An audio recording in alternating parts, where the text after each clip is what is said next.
Emmanuel Bompard. Bonjour. Emmanuel Macron organise une réunion ce matin à l'Élysée pour évoquer l'avenir de l'Ukraine et la position européenne. Vous serez présent ce matin? Oui, bien sûr, c'est une réunion à laquelle il a convié l'ensemble des chefs de parti. Je suis coordinateur de la France Insoumise, j'y serai présent pour lui dire à la fois notre inquiétude face à une situation qui est une situation extrêmement lourde de danger.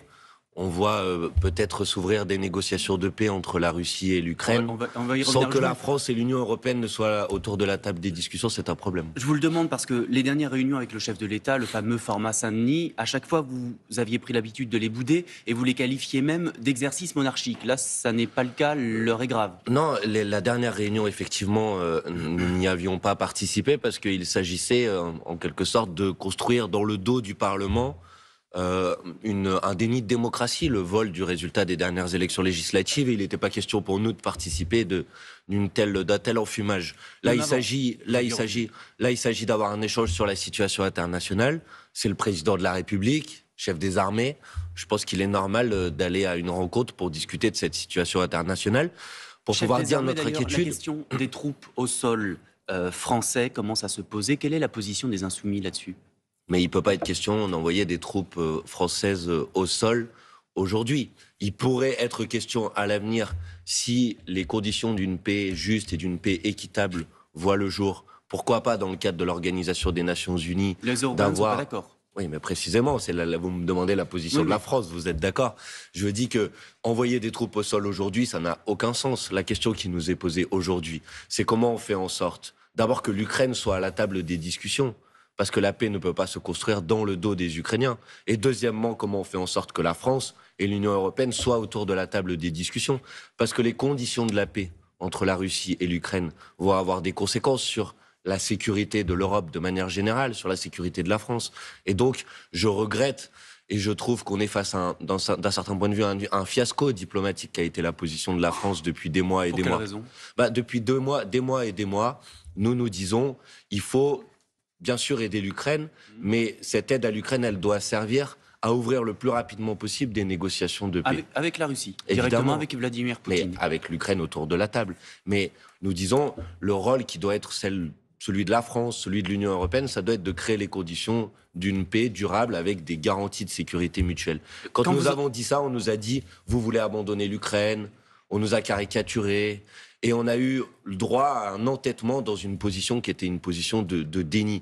Et aujourd'hui, on voit le résultat de cette position. C'est que sans doute que les négociations de paix débutent sans la France et sans l'Union européenne qui s'est enfermée dans ce déni. Mais quand vous entendez les mots employés hier par Donald Trump, qualifiant Zelensky de dictateur sans élection.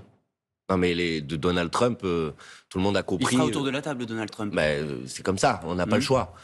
Pour autant, je pense que tous ceux qui, pendant des années et des années, ont enfermé la France dans une position de suivisme et d'alignement sur les intérêts nord-américains, constatent à quel point, aujourd'hui, cette stratégie-là était une impasse. Et nous, depuis des années et des années, nous disons la France, elle doit avoir une position qui est une position non alignée, une position indépendante, alignée sur les intérêts d'aucune puissance. Certainement pas sur les intérêts russes, par exemple, mais certainement pas sur les intérêts américains non plus. Et à chaque fois, quand on disait ça, on nous disait « Non, votre position, elle n'est pas raisonnable, vous êtes pro-russe ou pro-Poutine ». On a été très caricaturé sur ce sujet. Je crois qu'aujourd'hui, tout le monde est en train de se rendre compte que la seule position viable pour la France, c'est cette position indépendante et non alignée. On revient en France. Richard Ferrand a finalement été nommé hier midi au Conseil constitutionnel à une voix près, grâce à l'abstention du RN, disent certains. Il est une nouvelle fois faiseur de roi, le Rassemblement national. C'est pas seulement disent certains, Cyril Graziani, c'est factuel. Si le Rassemblement national s'était opposé à la nomination de Richard faiseur Ferrand... de roi. En tout cas, s'il s'était opposé à la nomination de Richard Ferrand n'aurait pas été nommé au Conseil constitutionnel. Je pense qu'il y a un deal caché entre le Rassemblement national et monsieur Ferrand. Mais vous avez des preuves qu'il y a un deal caché? Je vois que 10 minutes avant le vote, les députés du Rassemblement national ont reçu sur leur téléphone une consigne qui leur disait finalement on va pas s'y opposer, on va s'abstenir. C'est ce qu'il disait avant même. Vous verrez, vous vous renseignerez. 10 minutes avant le vote, ils ont reçu cette information en leur disant non, on va changer notre position de vote par rapport à ce qui était prévu initialement. Donc c'est bien le résultat d'une négociation secrète et opaque. Et c'est quoi le but? C'est quoi cette négociation? Qu'est-ce qu'ils attendent en retour? Je pense que tout le monde a compris que le Conseil constitutionnel devrait être interrogé dans les prochaines semaines sur des éléments relatifs au procès de Madame Le Pen. L'inéligibilité liquidités notamment. Par exemple. Donc vous pensez qu'il y a un une deal question justement prioritaire de constitutionnalité. Donc là, Je demande qu'on révèle les contours de ce deal caché. Je crois que le Conseil constitutionnel est une instance trop importante dans notre démocratie pour qu'elle puisse faire l'objet de tractations souterraines, de tractations de couloirs. Mais vous n'allez pas quand même demander à Richard Ferrand, qui a été nommé, de renoncer je à ce pense poste. que, écoutez, Richard Ferrand a été validé en quelque sorte avec 40,2% des voix. Oui, mais c'est Parce règle. que la règle... Mais Manuel Bompard, ce sont les règles. Je ne suis pas en train de vous contester que la règle, c'est qu'il faut qu'il y ait plus de 3/5 d'opposition pour que Richard Ferrand ne puisse pas être nommé. Mais je crois que si on veut préserver ce qui devrait être, à mon avis, notre préoccupation à tous, c'est-à-dire la garantie que le Conseil constitutionnel ne soit pas entaché de suspicion, je pense qu'il serait raisonnable pour M. Ferrand de renoncer et pour M. Macron de renoncer à sa nomination. Alors hier, grosse journée à l'Assemblée nationale, la motion de censure des socialistes a été rejetée. Quand vous entendez le Premier ministre expliquer à vos amis socialistes que leur motion c'est une balle à blanc, vous leur dites, on vous avait prévenu. Oui, évidemment. Je leur dis, moi, ce à quoi j'ai assisté hier dans l'hémicycle de l'Assemblée nationale, c'était une humiliation.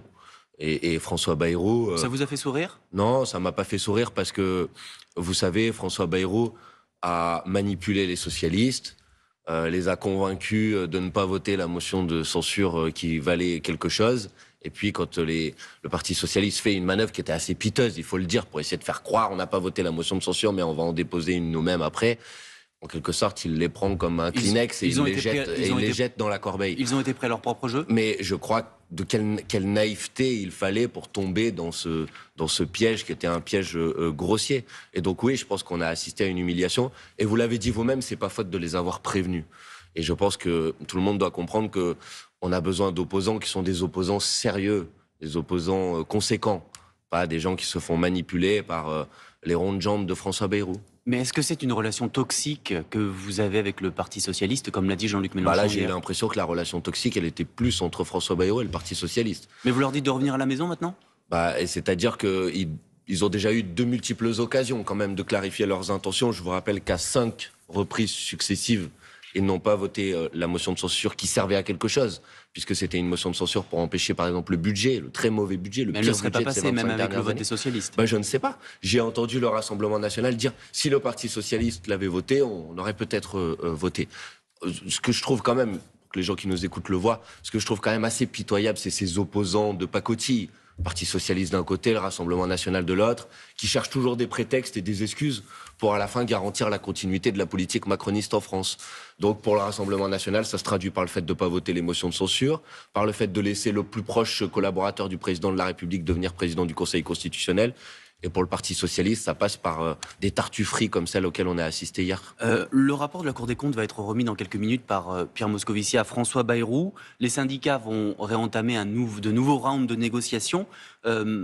Les 64 ans, pour vous, c'est non négociable, il faut revenir dessus, ou vous pourriez obtenir d'autres concessions? Évidemment, c'est non négociable.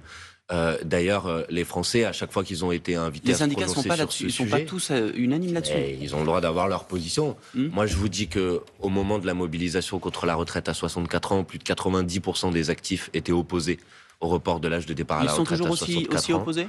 Je crois qu'à chaque fois que vous avez interrogé les Français sur ce sujet, ils se sont opposés très largement à cet âge de départ à la retraite à 64 ans. Et d'ailleurs, aux élections législatives, ils ont voté majoritairement pour des forces politiques qui proposaient l'abrogation.